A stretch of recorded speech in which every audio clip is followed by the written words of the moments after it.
Hey, everybody, and welcome to season 2, episode 5 of Your Spiritual Best Friend. I am your host, Josh Sanchez. And on today's podcast, I normally record on Saturdays, but I figured, you know what? Let's have some fun on this Friday night and let's have a great and wonderful podcast. So, I'm actually recording this episode Friday, February 2nd. So, the tarot reading that we're going to talk about at the end of the podcast applies for the upcoming week, which will be February 5th on. So, just giving everybody an announcement when it comes to that. So, when it comes to today's topics, we are going to talk about negative thinking. I know our last podcast we talked about defense mechanisms. I forgot to mention about humor because humor also is a defense mechanism. So I apologize for that, but we are going to talk about cognitive distortions. So these things can be brought up due to defense mechanisms. And we're going to go through how can we challenge those thoughts. So we're going to talk about facts versus opinions and how it's really important to understand the difference between the two. I know for some of you guys, you're going to be thinking, obviously, Josh, like I know what a fact is and I know what an opinion is. But when it comes to negative thinking, that sometimes it can be tough for us to distinguish between what are the facts and what are the opinions. So we're going to talk about that for our podcast, New Moon in Aquarius, which will take place next week. And then we are going to wrap up with a tarot reading.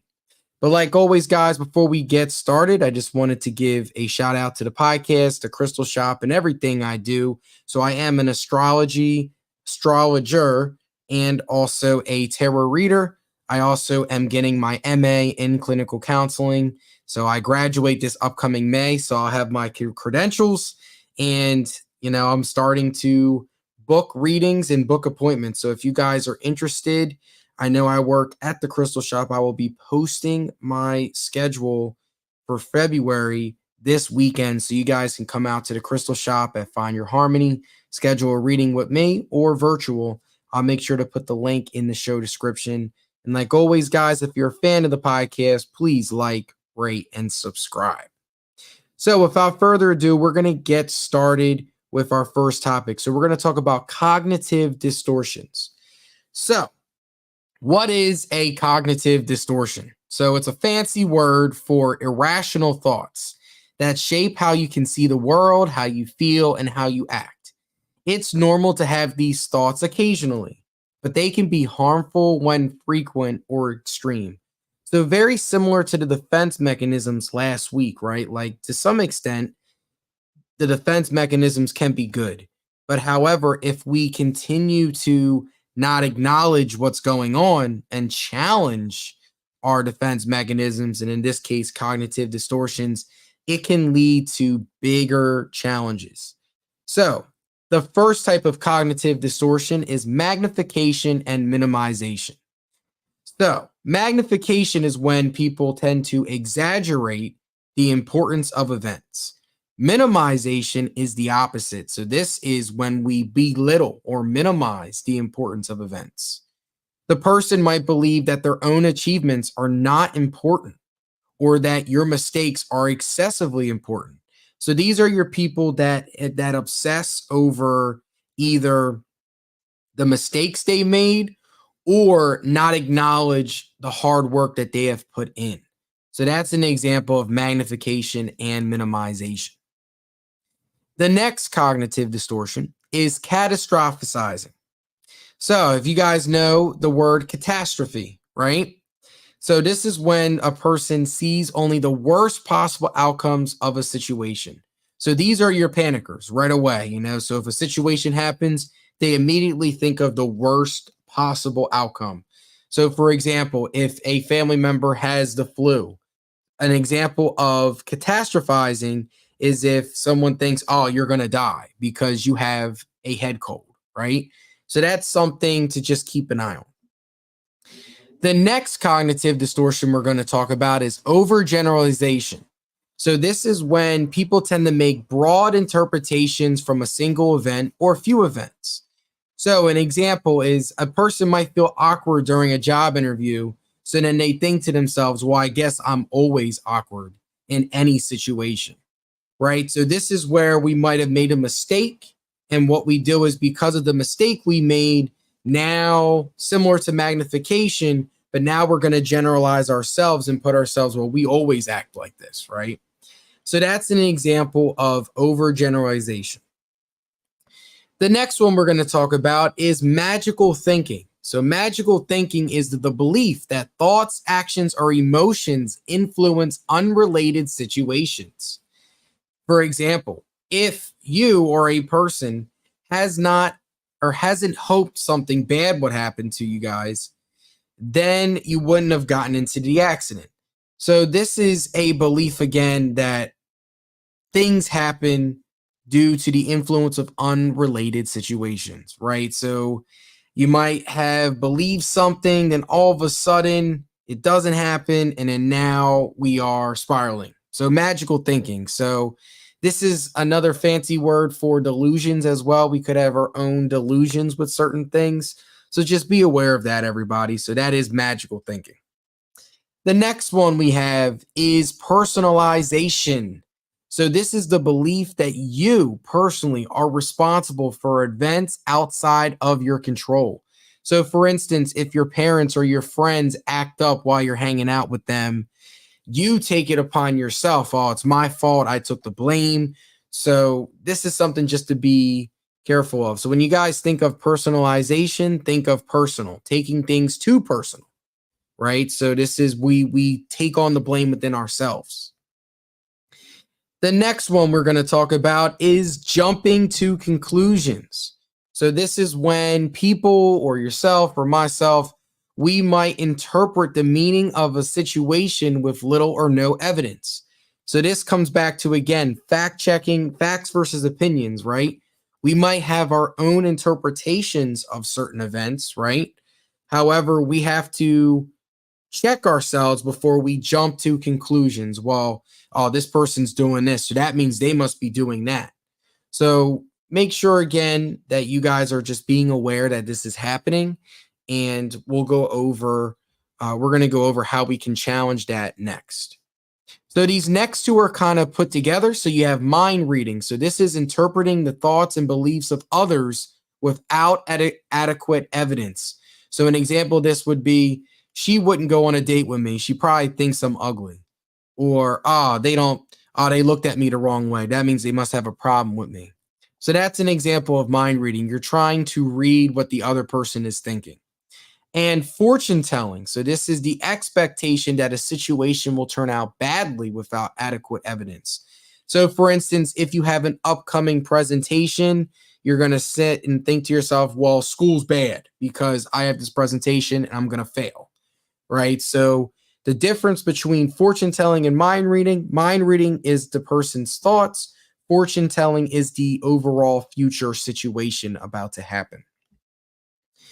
All right, so we have a couple more left. The next one we have is emotional reasoning. So this is the assumption that emotions reflect the way things really are. I feel bad, therefore I must be bad, right?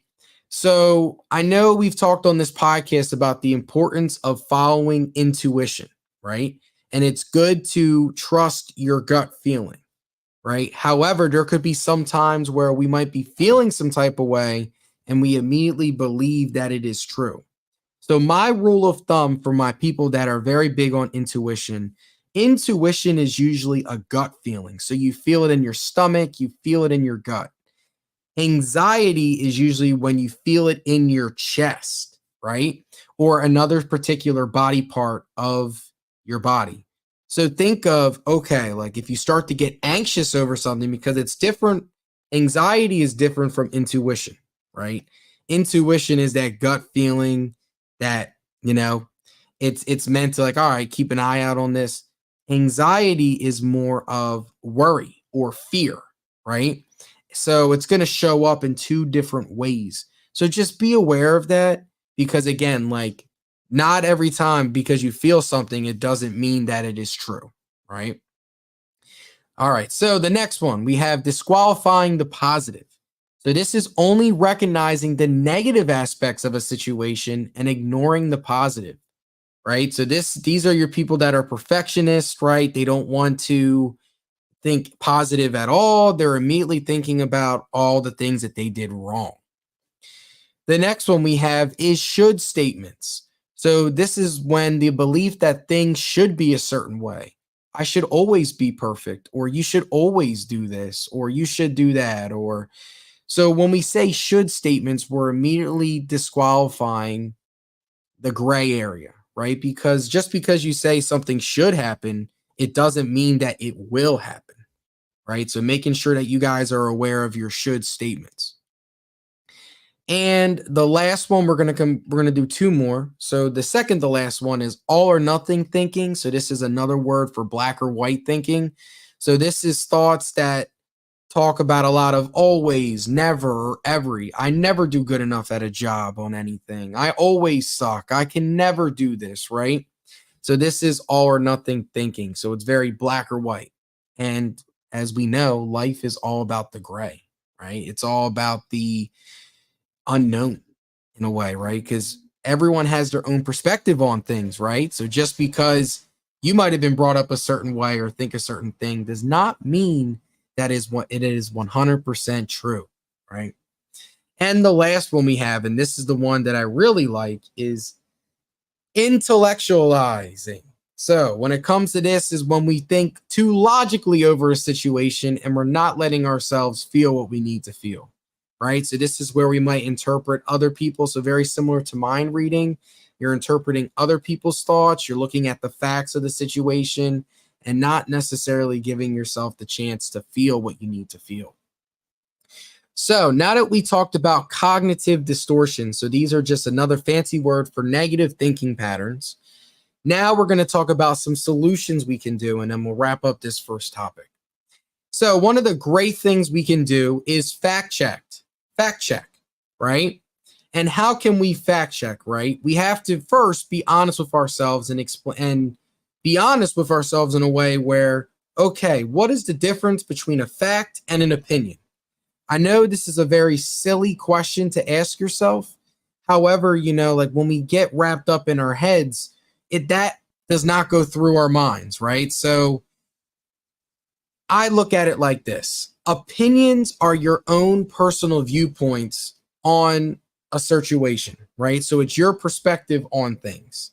Facts are the actual evidence that is happening, right? So for instance, let's say like an example of an opinion is I am ugly, right?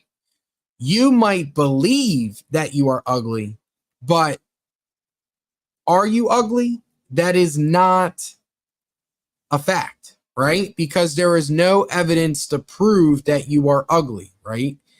What we are saying to ourselves when we say that, this is just again an example, is we believe we are ugly, so that means we are ugly, right? So that's the difference between a fact and opinion. A fact is if there was physical evidence to explain why, and there's not.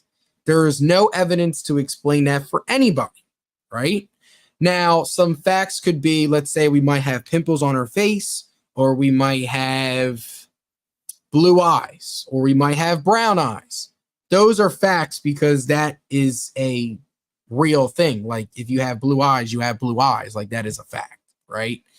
So that's the first question I would always ask yourself. And whenever I work with patients that go through a lot of these cognitive distortions, all right, so we got to be able to tell the difference between a fact and an opinion first. So once you start to recognize, okay, facts versus opinions, now we can go to the next step, which is putting your thoughts on trial. So in this exercise, this is a CBT exercise. So cognitive behavioral therapy, cognitive being a fancy word for thoughts and the mind, right? So in this exercise, you're going to think of a thought that you might view. So for instance, right, I am ugly, right? The defense, you're going to have the defense and the prosecution. So the defense, right, what is the evidence that for the thought, right? So like, has something happened to you to make you think that? What has been going on that's been making you believe this thought? And the prosecution is evidence against the thought. So, for instance, I am ugly, right? The defense, what has happened to make you feel this way? Well, if we talk about facts versus opinions, right?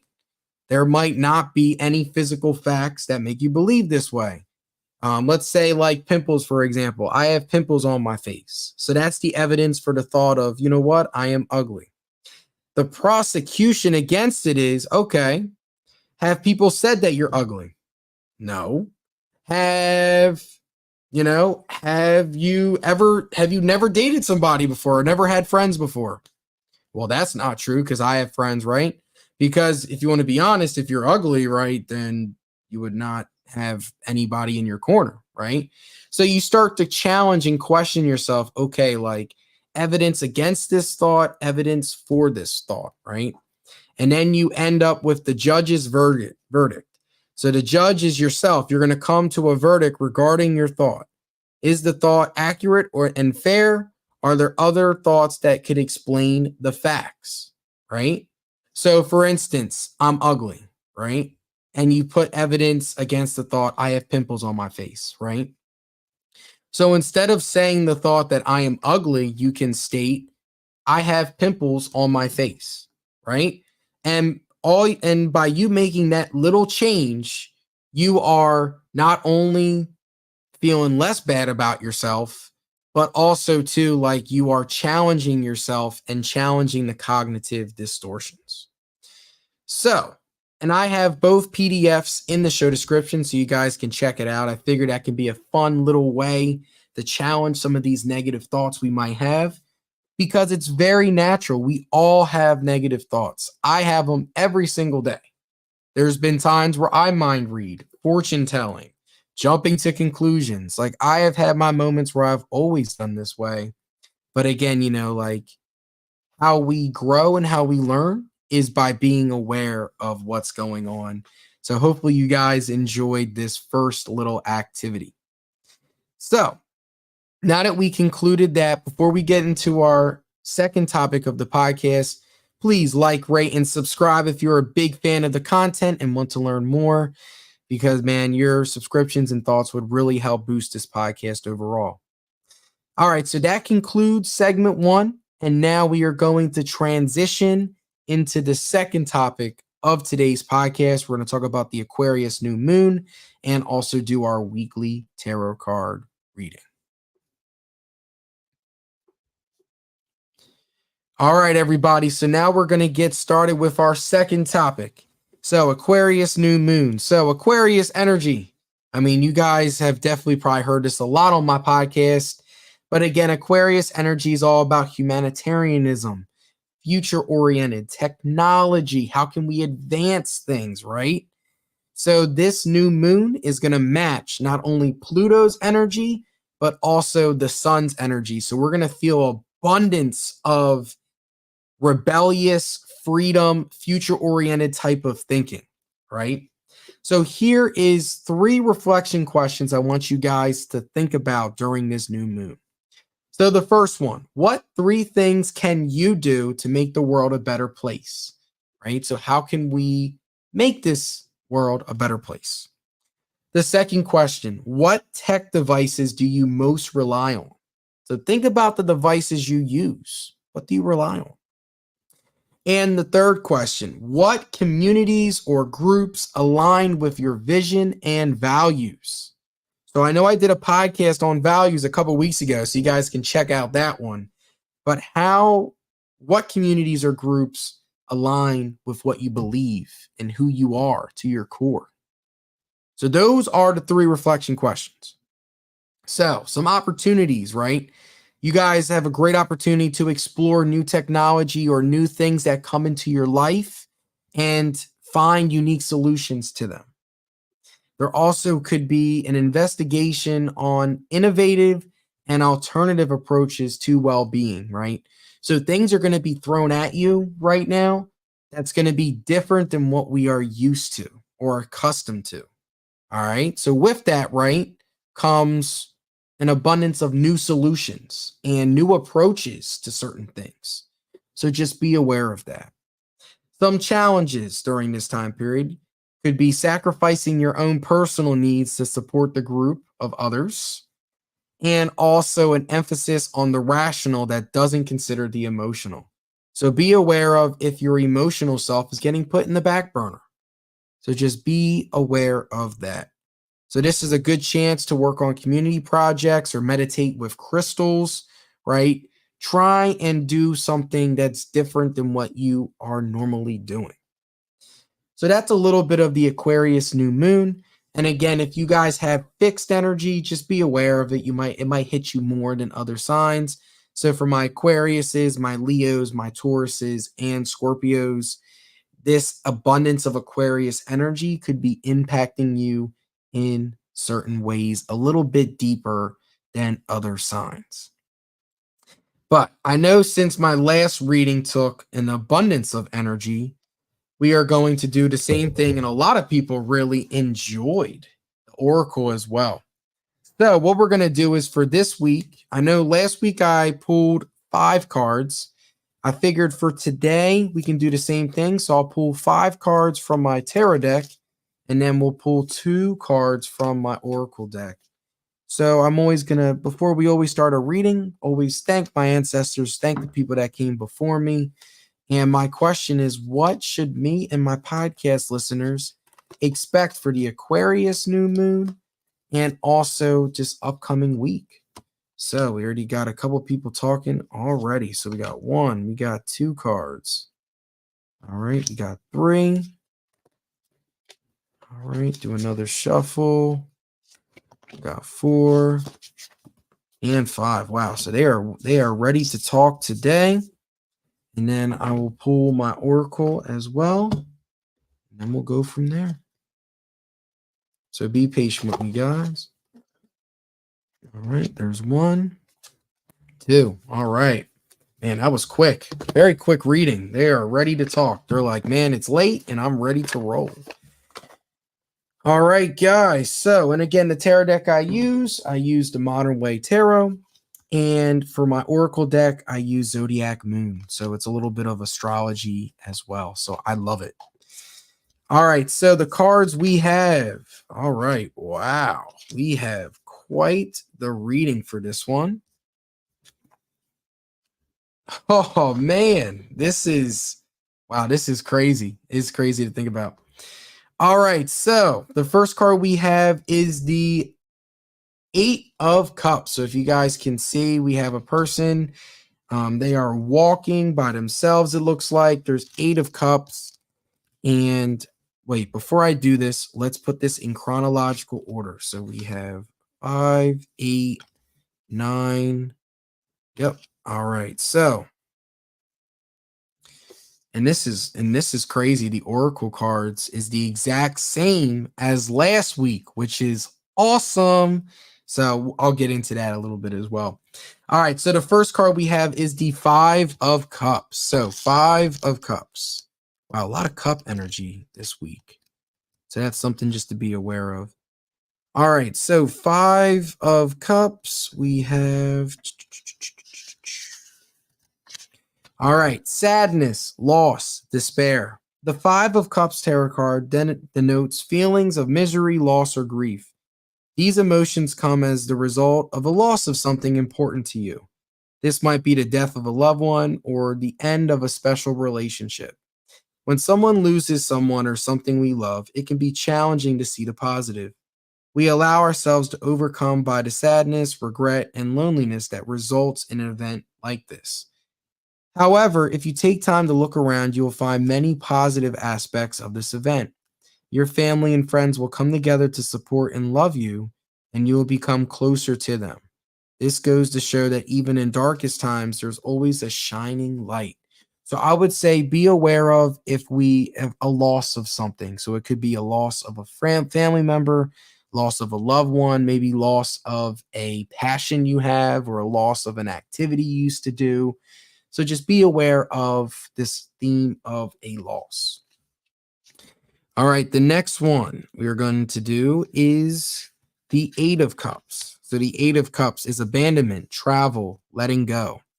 The Eight of Cups represents letting go, walking away, and possibly an ending of a relationship or a connection. Although the future may be uncertain, when you decide to do this, know that it will be worth it. In the long run, you can't afford to have anyone in your life or on your team that doesn't support you. The Eight of Cups illustrates that you are spending too much time focusing on negativity in your life. As a result, your mental health could be taking a hit. Meditation, seeing a therapist, or an online support group can help you through these tough times if you're willing to make yourself a priority. Even if you are the one who has been left, the message here can be positive. The only way to elevate to the next level is to leave the current one. So, this is your chance again to let go whatever is happening, right? So, a loss either of a relationship or an activity, right? But also letting go of that. So these cards right away, I definitely feel them right away, guys. All right, so the next one we have, and this is a card I've never gotten in a reading, is the Nine of Wands. So if you guys want to see, it's this person standing. They're holding a bunch of wands. So Nine of Wands, perseverance, courage, standing your ground. There are some things that are difficult to bear, no matter how positive we try to be. But chaos, confusion, heartbreak, and life's ups and downs don't have to throw us off balance. Even though we have no control over what life throws our way, our reactions are always on our own choosing. The Nine of Wands presses you to draw your strength to focus despite fatigue. You are halfway through, so now isn't the time to give up. This card is a reminder that although there is a time for compromise, there are some things about you which you shouldn't waver. Determination will help you get through this challenging time if you're ready to face the challenge. Man, so another very tough card. So this week's going to be very tough. But standing your ground and persevering and being determined can help you get through this, right? And just like the Five of Cups, right? Like you're going to have people that are going to bring you together, right? All right, so the next one I have is the Tower. So this reading is very intense. Wow. So if you guys can see, it's people falling off of the tower. It's a major arcana card. It is pretty, it's pretty intense. However, here we go. The Tower. Intense and sudden change, release, tragedy, revelation. The Tower signifies total destruction. If you have received the Tower card, prepare for things to be leveled and dismantled. As with all loss, this will probably be a painful process. It can also lead to a fresh start. Before you're able to make these positive changes, you'll have to first face the truth about a situation. Are you prepared to take your blinders off and take this personal crisis head on? Seeing through illusions and letting go of what you wish things to be is the very first step. You might not be able to stop the toppling down the tower represents, but you can come to accept where you are right now in this moment. Now, instead of focusing on what can't be changed, think about what you can do to make things different. Although you may have to let go of old beliefs, now is the time to embrace your authentic self. So I would say again, this week, the theme is a loss, something intense is going to happen this week coming up, right? But if you stand your ground, you focus on, okay, what can I do to persevere, bounce back from this, right? Maybe even letting go of certain things, you are going to be able to overcome the chaos that is coming, right? So something is happening next week. So just be aware of that. And the last card we have before we get into the Oracle reading is the Sun. And this is a major arcana card. This one is very uplifting. Happiness, success, optimism, truth. The Sun reminds us to look at the bright side of things and that hard times don't last forever. Even when we're faced with difficulties, we can choose to make lemon out of lemons and embrace life's lessons for what they are. Learning tools. With these lessons under your belt, struggles and sadness will soon let in the past, and you'll be moving on to a brighter and better days. You can rest assured knowing that good things are in store for you if this card is in a prominent position. Are you considering starting a new venture or expanding your family? Seeing this card in a reading tells you it's a great time to move forward. So I would say the Sun card is definitely the last one in this reading. Again, it's talking about, all of this chaos that is happening, right? Letting go, losing something, right? Standing your ground and just total and focusing on the things that you can control and not the things you can't. By you doing all these things, right, you're learning from this experience and brighter days are ahead. So, overall, a very intense 5 cards, but the ending is very strong. And with the Oracle card, these are the exact 2 Oracle cards as last week. So from an astrology perspective, it makes sense, right? Because we're in Aquarius season. And I know that a bunch of other stuff is happening as well. Pluto's in Aquarius. So a lot of change is happening that we're not used to. So the first card we have is the Eclipse in Aries. So what we're going to do is, again, very similar to last week. Think about the relationships in which that are coming into your life, right? So there's new connections that might be happening and also old connections that you have, right? So with this Aries energy, you're meant to tap into, again, emphasizing the importance of the people that are good in your life and the people that are stressing you out in your life, right? So Aries, when they're on, is all about confidence and putting yourself out there. So you might have moments where we have to be more assertive with our communication, communicating to the people that stress you out, what you need or what you need moving forward, right? So that's the eclipse in Aries. So it's all about, again, boosting relationships through teamwork, compromise, and again, tap and going to the people that are very supportive in your life.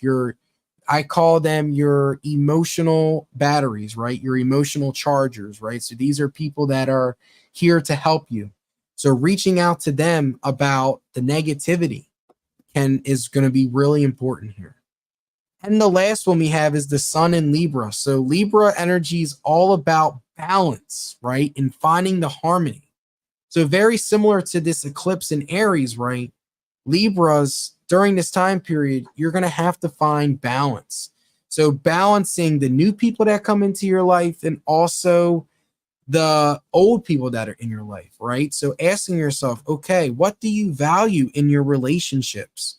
What do you personally want in your relationships with friends, family, work, all of that, right? And Libra, again, is meant to forcing you to tap into the balance. What does that balance look like for you in your relationships in general? And also work and all that other stuff as well. Finding the balance is so important. So that is our reading for this week. Very interesting that for the Oracle reading, we got the exact same cards and I shuffled and I did a really good job with it. But I just want to say thank you, ancestors, for a wonderful reading. So this week's going to bring up some challenges. However, though, brighter days are ahead, everybody. If you stand your ground, you let go, and, you got to put yourself first. And especially in times of stress, right? And use it as a learning opportunity. But thank you guys for a wonderful podcast. This was an awesome time. I hope you guys learned something in terms of cognitive distortions and challenging your thoughts and facts versus opinions. And again, everything, the PDFs as well as the new moon reflection questions will also be provided in the show description so you guys can check out all of that fun stuff. If you're a fan of the podcast, want to book a reading with me, either tarot or astrology, don't be a stranger. Reach out. It would be awesome, to start, helping people. This is what this podcast is about, and this is who I am. I am a spiritual helper and also a mental health counselor. So I'm here to help you guys at the end of the day. But I hope you guys have a wonderful weekend and a wonderful rest of your week. Stay safe, everybody. And remember, be patient with yourself during this week. But for now, this is Josh officially signing off.